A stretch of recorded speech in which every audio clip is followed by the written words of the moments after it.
नमस्कार, स्वागत है आपका इंडिया न्यूज पर और मैं हूं आपके साथ स्वाति सिंह। केंद्रीय सरकार द्वारा लाए गए नारी शक्ति वंदन विधेयक पर बुधवार को लोकसभा में चर्चा हुई और उम्मीद है कि ये विधेयक लोकसभा से पास हो जाएगा। ये उम्मीद जताई गई। इसके बाद राज्यसभा से भी इसके पास होने की उम्मीद जताई जा रही है। राष्ट्रपति की मंजूरी के बाद ये कानून भी बन जाएगा, लेकिन इसके अमल में कई पेच हैं। कुछ लोग तो यहां तक दावा कर रहे हैं कि भले ये विधेयक जल्द ही कानून बन जाए, पर इसे लागू होने में अभी 15 साल और लगेंगे। आखिर इस दावे के पीछे क्या वजह है? विधेयक की किन शर्तों की वजह से ऐसा कहा जा रहा है? संविधान के किस अनुच्छेद को इसकी वजह बताई जा रही है? क्या सच में ऐसा हो सकता है? तमाम सवाल।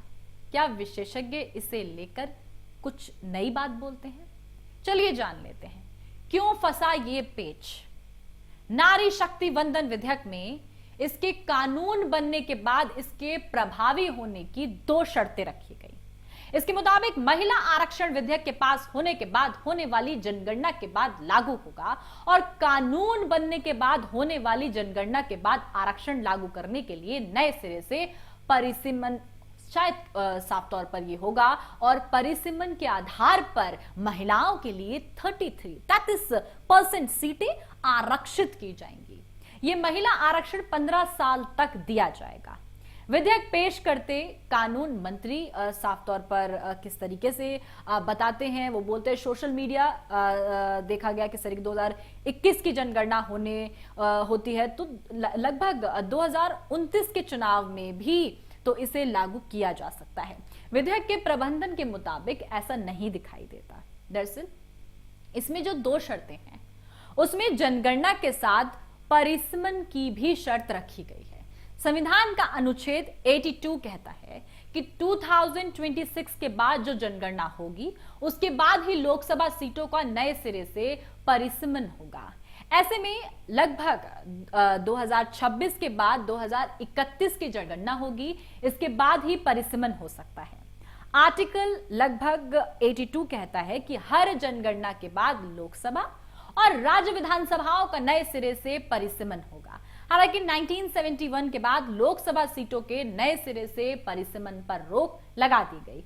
इसमें कहा गया कि 2026 के बाद जो सबसे पहली जनगणना होगी उसके बाद ही पहला परिसीमन किया जाएगा।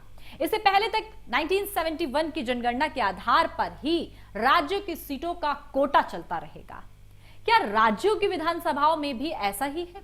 राज्यों की विधानसभा के लिए ये 2001 की जनगणना के आधार पर होता रहेगा। यानी अगर 2025 या उससे पहले 2021 की जनगणना हो भी जाती तो भी परिसीमन नहीं हो सकता। कुल मिलाकर ये लगभग 2031 की जनगणना से पहले परिसीमन नहीं हो सकता। इस लिहाज से 2031 की जनगणना के बाद इसके आंकड़े 2032 तक आ सकते हैं।